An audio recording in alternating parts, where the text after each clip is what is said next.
Welcome to lesson 24 of beginning fencing.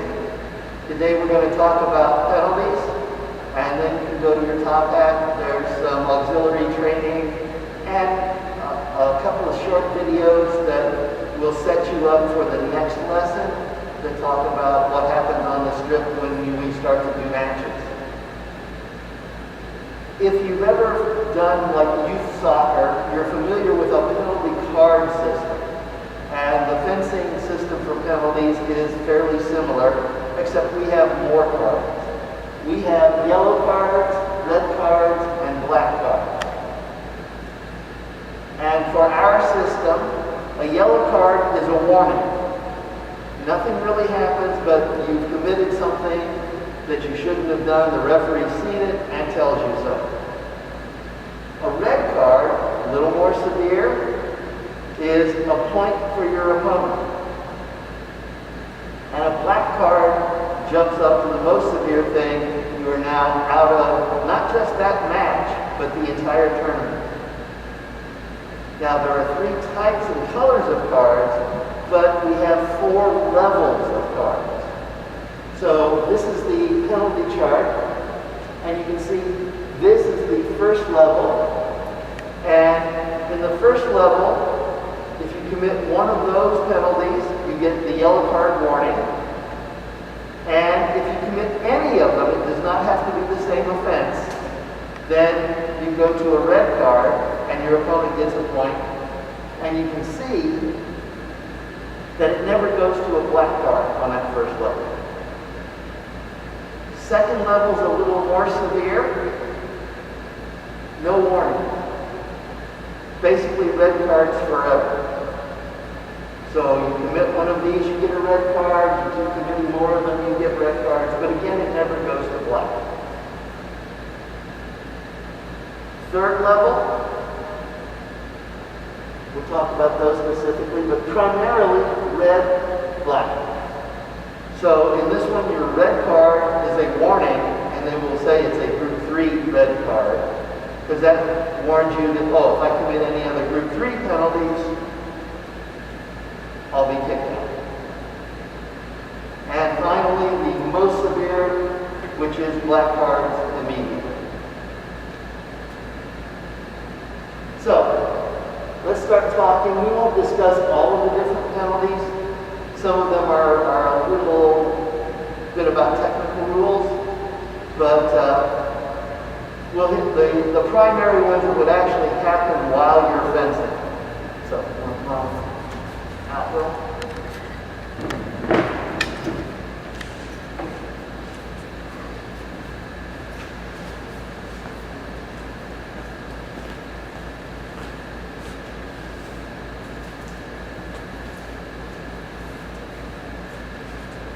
The first penalty that is probably the one that happens the most often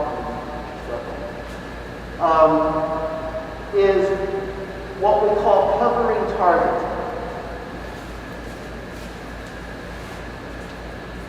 So people are fencing, and I'm not watching what I'm doing with this arm, and I swing it up in front of my body. You see, this would prevent Will from being able to hit me if he took a shot at me. So, I have put him at a disadvantage because I'm covering target. Could be when we get close and maybe I try to get out of the way. I'm still covering target with this part of the arm, which would normally be off target if people hit. Could also cover target with some of the moves that we've done, like where you duck. If you duck and you put your head down, you have covered target with your head. And I have seen people occasionally actually even cover target with their leg, when they bring it up and do funny things with it. Another one that's a little bit common is turning your back to your opponent. I've heard 4 different national class referees give 4 different reasons for why this is against the rules. The one that I like best is the fact that when I'm turned like this, the back of my head is exposed and it's dangerous. So I cannot turn around and expose my back to the opponent. Another one. Will and I are fencing, we're fencing. Oh, I started to fall down. And, oh, look, I hit him. I hit him off target because he's not wearing a jacket. But falling down is not a penalty in itself. However, hitting your opponent after you've fallen or as you're falling is. Right? I was falling down. He was a really sportsmanlike, nice guy. He didn't take advantage of me, which he could have, and been right within the rules. But I fell, he did nothing, and so I hit him. That's the penalty. You're fencing and Will does an attack at me. Oh, look, I stepped off the side of the strip. Why did I step off the side of the strip? Specifically so he wouldn't hit me. You don't see this called a lot because most fencers can sort of disguise it. You know, they make it look like, oh, I was just clumsy and fell off. But it is there. And another one of these are all this level 1, group 1 type penalties. Another one is called corps à corps. So this is French, you're fencing, and I commit corps à corps to it. I ran into it. Corps à corps means body to body.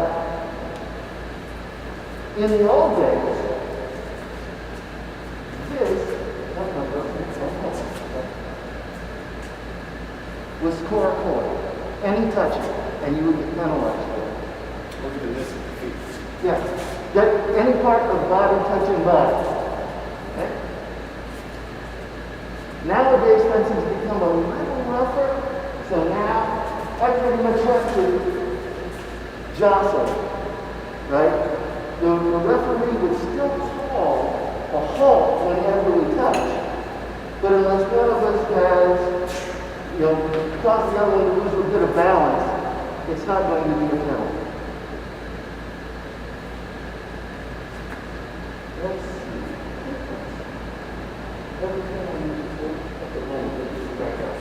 You could get back to the caveat too if you're doing the spin out. You're not going to get the card if you hit them. If you don't hit them,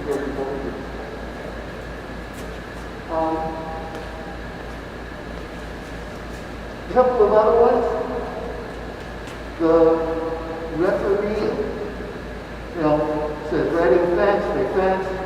Referee makes a call. One of the fencers doesn't like the call, and so starts to complain about it. The referee, hopefully is patient, explains to the fencer, oh, no, you thought you did a beat attack, or you thought you did a parry riposte.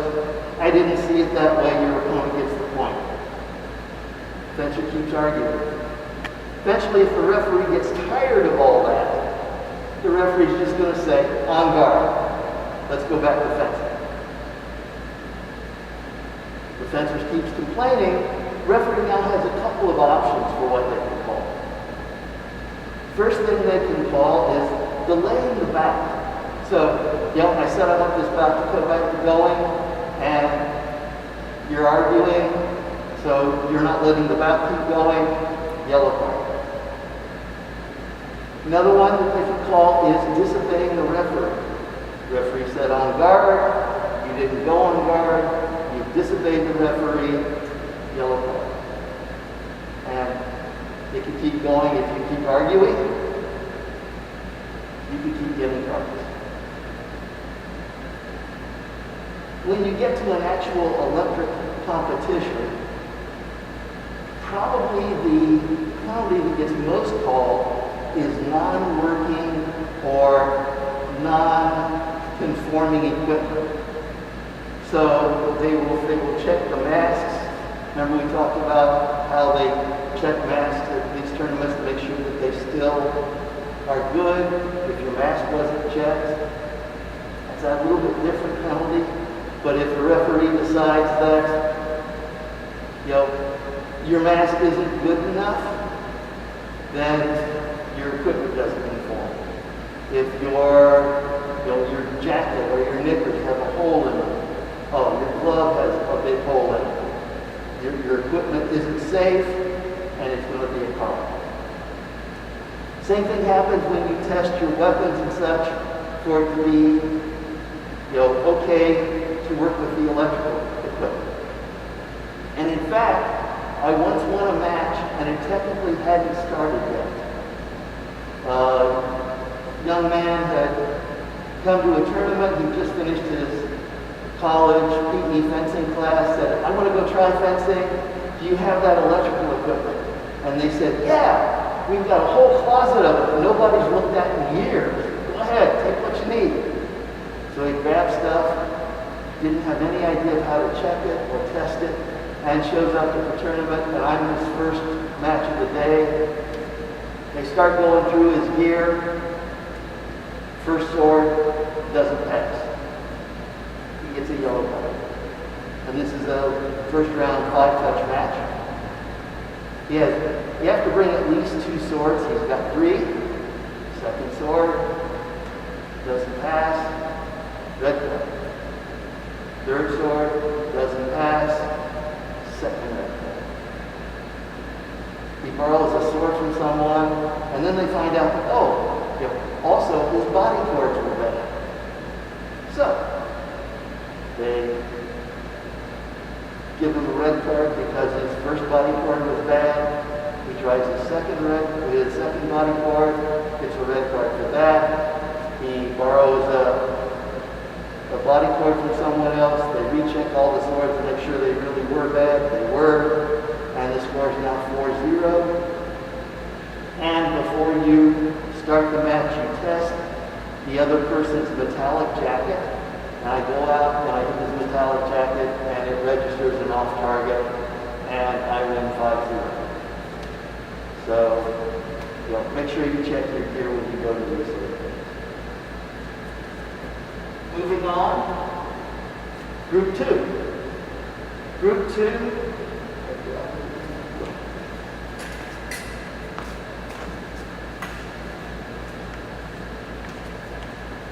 about only 6 penalties in Group 2, but again, only 2 or 3 of them are going to come up when you're fencing.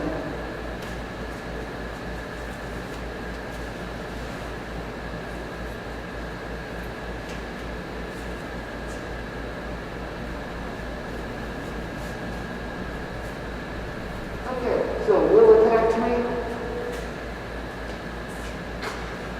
I grabbed his sword, I hit him. You cannot grab the other person's weapon with your non-weapon hand. In fact, Will attacks me. I didn't even really grab his weapon, I just parried with this hand. So you cannot use this hand to deflect the other person's sword. You can use that.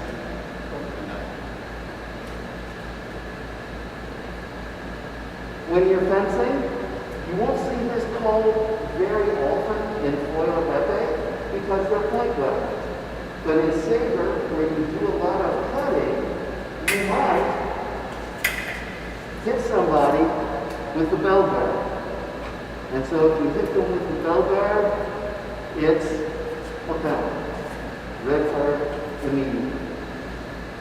And the other one that might happen occasionally, you're in a bout, we'll get ready to do an attack and hit me, and I hit my sword off the side of the strip intentionally so that the machine would register and lock out him hitting me. So you can't do that either.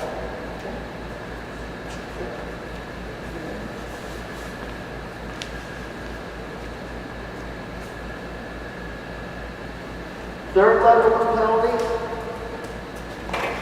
You see, these are the ones that go from red cards to black cards. They're more disciplinary for the most part. We've talked about the fact that a fencer may argue the call with a referee. If you're in a 5-touch match, you're probably not going to try to pick up too many red cards for arguing the call. A couple of them, and unless you're just sure you can beat the other guy, you're not going to risk it. However, if you're in one of those 15-touch matches, maybe you think you're fantastically better than the other person. I want to prove to this referee that I'm right. I'm going to keep arguing until he gives me 7, 8, 9, 10 red cards before I stop and then go finish this guy off. Well, referee's probably not going to just sit there and keep giving you red cards. So at some point, he's going to say, or she's going to say, group 3 red card.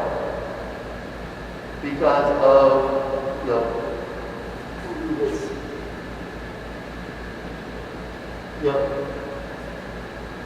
Probably for disturbing order would be the way that the referee would phrase it.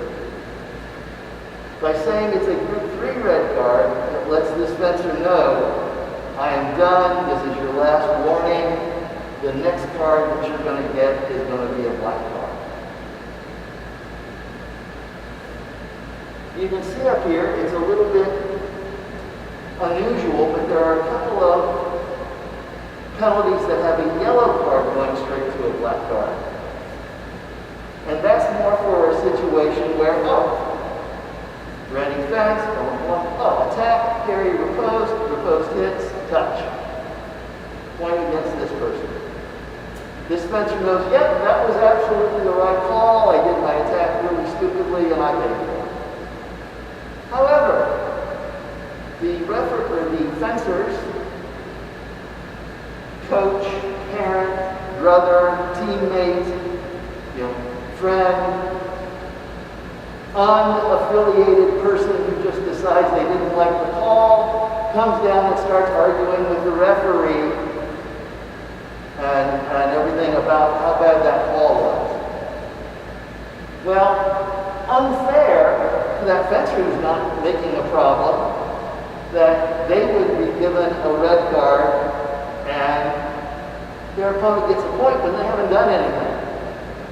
So, the referee has the power to deal with anyone who is at their strip. Therefore, they would give the offending person a yellow card that's a group 3 yellow card. And hopefully they know enough about fencing to realize that they've just been told, if you keep creating a disturbance, we'll throw you out of the venue and make you leave.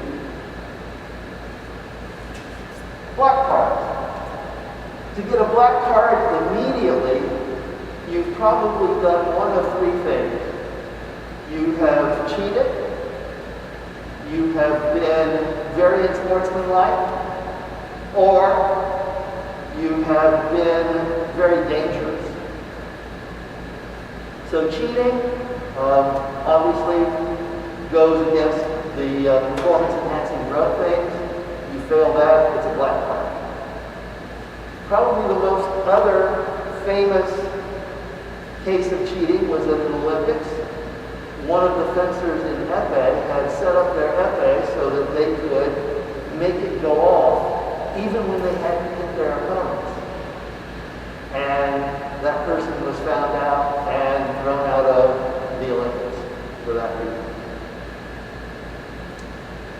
The unsportsmanlike things, one of them, sort of a little bit newer, what people might used to do would be at tournaments, you came up against someone from a country, let's say you were at war, you wanted to make a political statement, you said, I'm not fencing that person.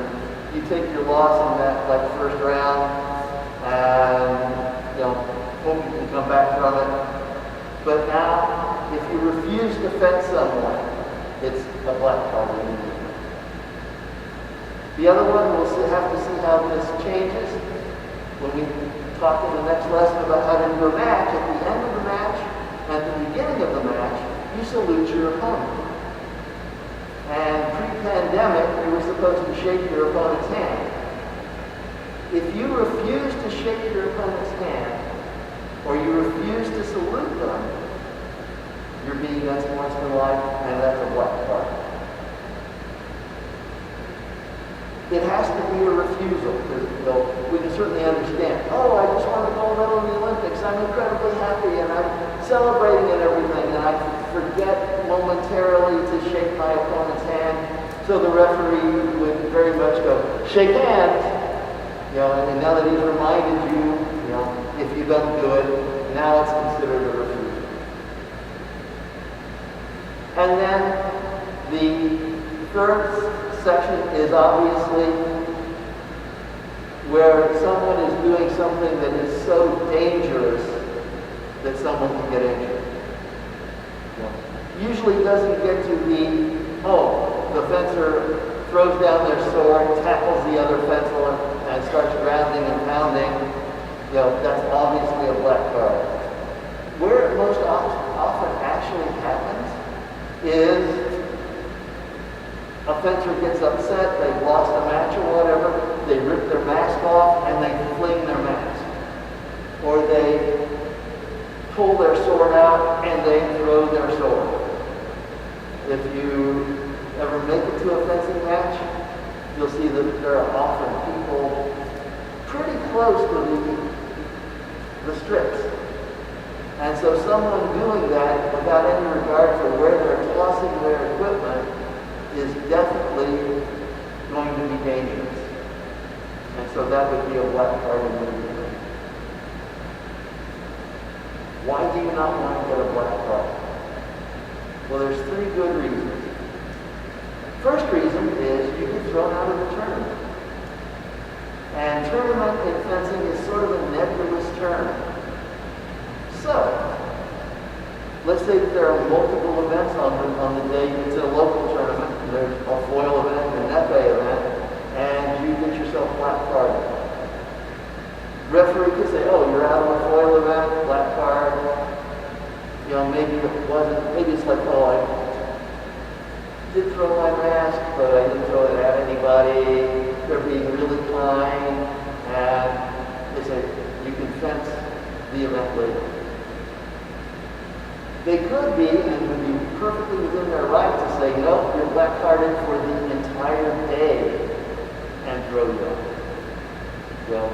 Back up, split. The U.S. Summer Nationals generally goes about 10 days, and is considered to be one event. So I have known people who have gotten themselves black carded in the first day or two, and could not fence their other events. Second reason to not get a black card, it's like you were never in the tournament. And in fencing, we don't move everybody under you up. So if you get a black card and you were supposed to be in third place, and you were supposed to get a third place trophy, you are gone, you don't get the trophy. There's probably only one other third place person, and if you look at the results, there's a big black line that says fencer excluded, which is the signal to everyone that a black card was given to that person whose name is now no longer in the results list. Third reason to not get a black card is the organizers of the tournament have to send to USA Fencing anyone who got a black card. And why didn't we give them this black card? And they start a file on you. And if you start getting, sufficient number of black cards or for incredibly severe things, then USA Fencing will start issuing and saying, okay, well, you can't fence for the next 6 months. We'll let you cool off and try it again. Or there have been a few people who have been told, you can never come back and fence again. Usually it's because they've been pretty brutal to someone in a match.